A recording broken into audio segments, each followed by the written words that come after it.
আসসালামু আলাইকুম বন্ধুরা।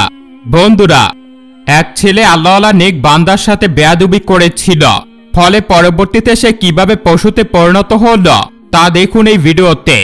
তাই এই ভিডিওটি শেষ পর্যন্ত দেখুন, আর এই ভিডিওটি ভালো লাগলে একটি লাইক করে দিন, আর চ্যানেলটিতে আপনি নতুন হলে সাবস্ক্রাইব করে বেল আইকনটি ক্লিক করে রাখুন। তো চলুন শুরু করা যাক। বন্ধুরা, এক গ্রামে গুটি কয়েকজন লোক ছাড়া প্রায় সবাই সেখানে অসভ্য আচরণ করে। কেউ কারো কথা শুনতে রাজি হতো না। ওখানে সবাই প্রচন্ড রাগী। একবার এই গ্রাম দিয়ে হেঁটে যাচ্ছিলেন আল্লাহ তাআলার এক নেক বান্দা। আল্লাহ তাআলার নেক বান্দারা যথেষ্ট সচ্চরিত্র হয়ে থাকেন। তাদের উদ্দেশ্য হল সবসময় ইসলামের প্রসার ঘটানো। তারা যেখানেই যায় ইসলামের প্রচার করে, বিশেষ করে সেই জায়গায় যেখানে আল্লাহ তাআলার প্রতি মানুষের ভয়ভীতি কম। যাই হোক, লোকটি সেই গ্রাম দিয়ে হেঁটে যাচ্ছিলেন। সেই গ্রামে ছিল একটা ছেলে। সে মাঠে এসেছিল গরু চড়াতে। তার গরুগুলো যখন ঘাস খেতে খেতে এদিক ওদিক চলে যাচ্ছিল, তখনই ছেলেটি গরুগুলোকে সজোরে মারতে শুরু করে দিত। তার এই প্রচন্ড রাগের কারণে গরুগুলোকে অসম্ভব অত্যাচারের শিকার হতে হচ্ছিল, অথচ এতে তার কোনো অনুশোচনা বোধ নেই, বরং সে খুশি হচ্ছিল। এদিকে তার এই আচরণে আল্লাহর সেই নেকবান্দা ভীষণ বিরক্ত বোধ করলেন। তার খুব খারাপ লাগছিল। তাই সে ছেলেটির দিকে এগিয়ে যায়। তাকে দেখে ছেলেটি বেশ অবাক হয় এবং প্রশ্ন করে, আপনি কে? এতে নেক লোকটি বলেন, তুমি কি পড়াশোনা করো না? ছেলেটি উত্তর দেয়, পড়াশোনা করে কি হবে, আমি কাজ করি। তখন নেক লোকটি বলে, পড়ালেখা করো, আল্লাহর বাণী শিখো, তবেই তো বুঝতে পারবে কোনো অবুঝ প্রাণীকে মারধর করা কত বড় অন্যায় কাজ। আমি তো একটা মানুষকে মারার কথা পর্যন্ত ভাবতে পারি না, সেই জায়গায় তুমি এরকম অবুঝ একটা প্রাণীকে মারধর করছো। এতে ছেলেটি রেগে যায় এবং লোকটির সাথে বেয়াদবি শুরু করে দেয়। লোকটি কিছু না বলে সেখান থেকে চলে যেতে নেয়। অমনি ছেলেটি তাকে পিছন থেকে ডাক দিয়ে বলে, দাঁড়াও, তুমি কোন সাহসে আমাকে খারাপ বললে? আমি এক্ষুনি সবাইকে ডাকছি।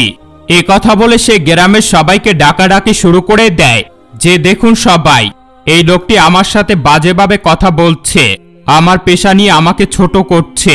গ্রামের সবাই সেখানে চলে আসে। ছেলেটির মা সামনে এগিয়ে এসে জিজ্ঞেস করে, কি হয়েছে?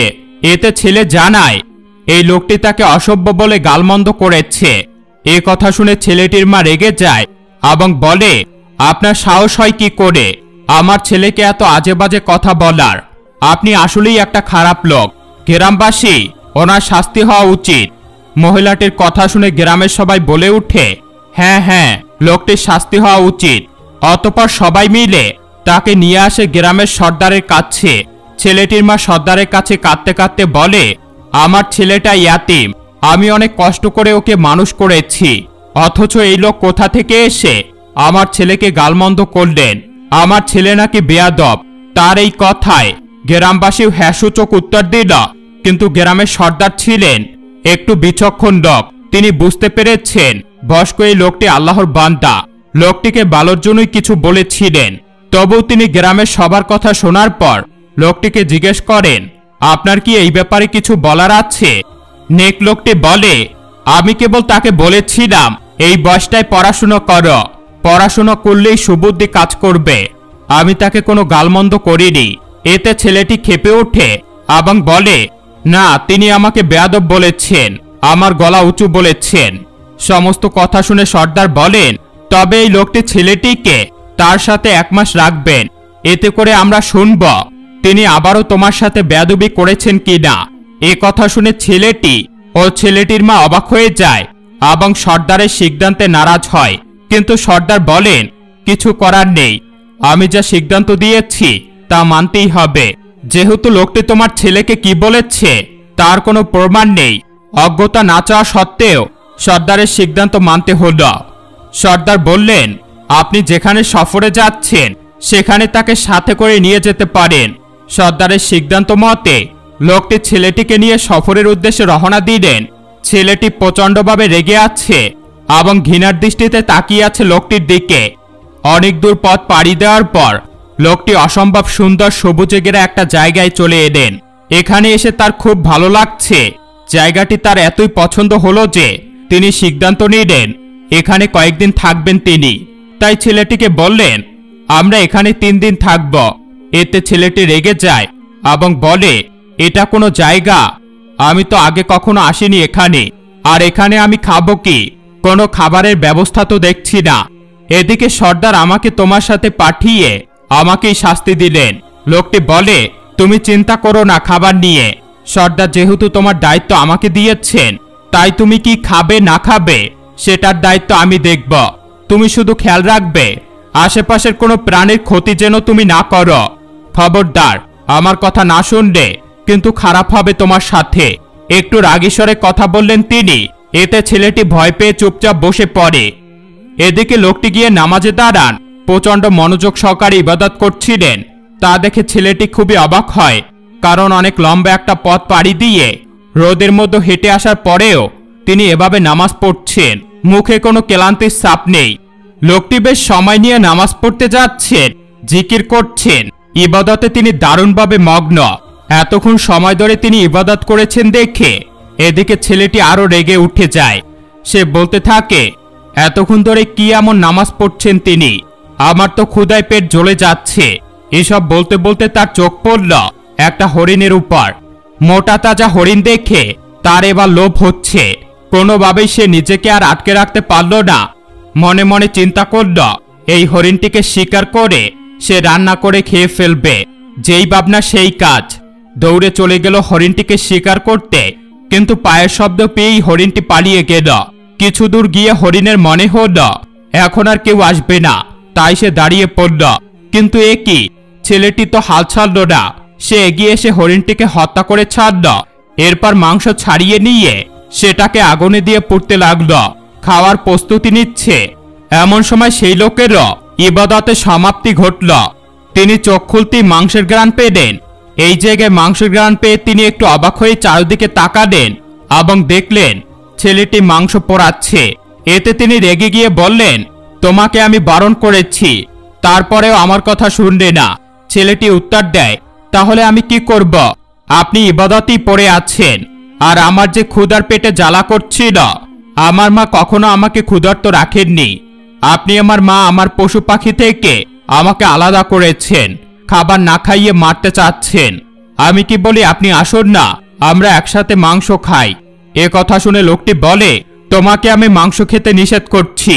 আগেও বলেছি, এখনো বলছি, এর পরিণতি ভালো হবে না। এ কথা শুনে ছেলেটি হাসতে শুরু করে এবং বলে, কি আর এমন হবে? এই বলেই সে খেতে শুরু করে।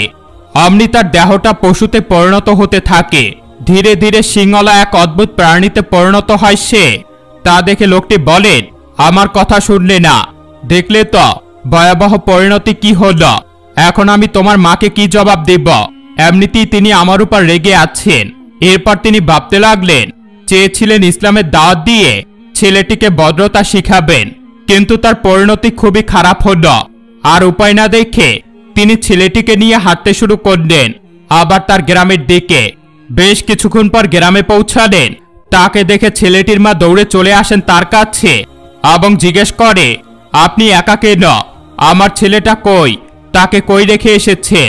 ধীরে ধীরে গ্রামের সবাই একত্রিত হতে শুরু করে। সবাই তাকে প্রশ্ন করে, ছেলে কই? সে একা কেন? এরপরে তিনি তার সাথে থাকা পশুটিকে দেখিয়ে বলে, এই হলো তোমার ছেলে। নিজের অসভ্য আচরণের কারণে তার এই পরিণতি। এ কথা শুনে ছেলেটির মা কাঁদতে কাঁদতে চিৎকার করে বলে, তুমি আমার ছেলের পেছনে লাগলে কেন? প্রথমে এসে তাকে যা তা বললে, এরপর সাথে নিয়ে গেলে, তারপর পশু বানিয়ে দিলে। সর্দারের সিদ্ধান্ত ছিল বলে কিছু করতে পারিনি আমি, কিন্তু আমার ছেলের এই অবস্থা কেন করলে? এই বলে সে তার ছেলেকে জড়িয়ে ধরে কাঁদতে শুরু করল। ছেলেটি মায়ের সাথে কথা বলতে চেয়েও পারছিল না, কারণ তার তো কথা বলার কোনো শক্তি নেই। এখন সে বুঝতে পারল বাখারা প্রাণীদের জীবন কেমন হয়। ছেলেটির মা ছেলেটির গলা চেপে ধরতে যায়, কিন্তু মাটি তার পা আঁকড়ে ধরে, কারণ সেখানকার মাটিও জানে লোকটি আল্লাহর নেক বান্দা। গ্রামের কিছু মানুষ লোকটির অবস্থান বুঝতে পারলেও অনেকেই ছেলেটির মায়ের সমর্থন করছিল। লোকটিকে সবাই নিয়ে যায় সর্দারের কাছে। ছেলেটির মা বলে, তাকে এইবার কঠিন শাস্তি দেওয়া হোক, সবার সামনে ফাঁসি দেওয়া হোক। সর্দার লোকটিকে প্রশ্ন করে, আমি তো কিছুই বুঝতে পারছি না, এসব কি করে হলো? ছেলেটি নিহাত বেয়াদব সেটা আমি জানি। তার বিচার শুনতে শুনতে প্রতিদিন আমি বিরক্ত হয়ে যেতাম, কিন্তু তার আচরণে কোনো শুধরানোর নাম ছিল না। তার মা তো তার সাফাই গিয়েই তাকে নষ্ট করে ফেলেছে। এমনকি একদিন এক বয়স্ক লোককে পাথর মেরেও আঘাত করেছিল সে।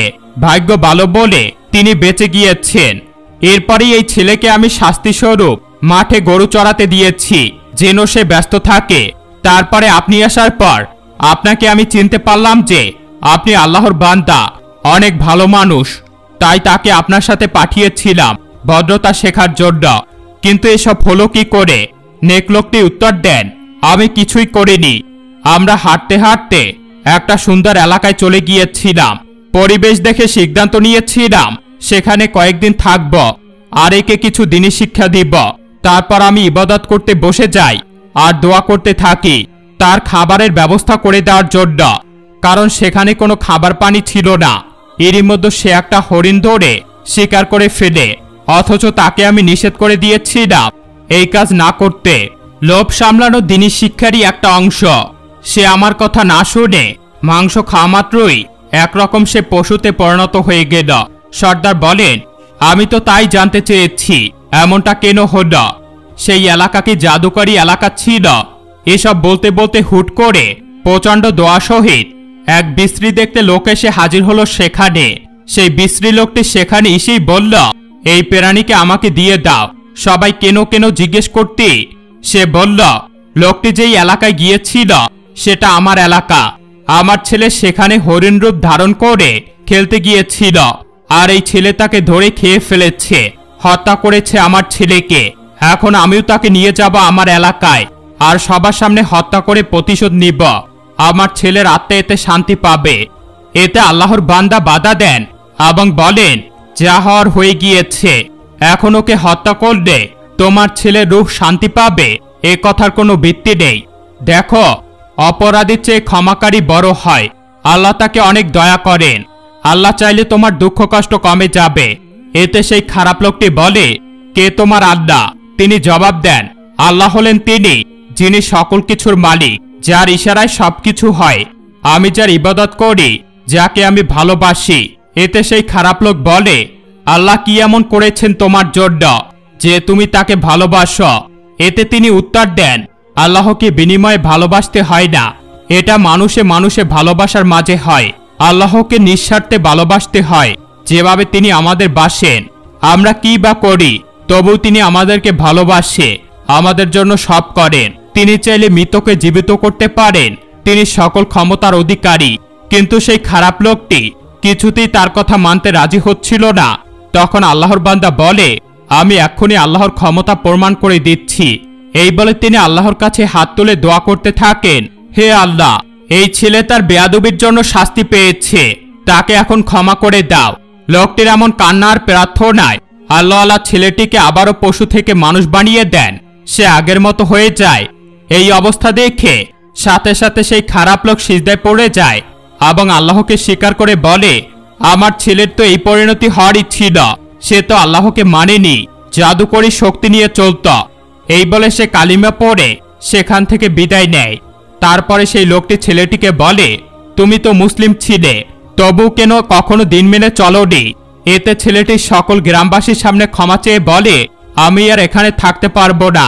একথা শুনে ছেলের মা কান্না করে বলে, কেন বাছা, কেন থাকবি না তুই? ছেলেটি উত্তর দেয়, আমি আল্লাহর পথে ফিরে আসতে চাই। এক্ষেত্রে এমন এক নেকবান্দার সন্তান আমি পেয়েছি, তার সাথে আমি যদি না যাই তবে আমি আমার আসল শিক্ষা পাবো না।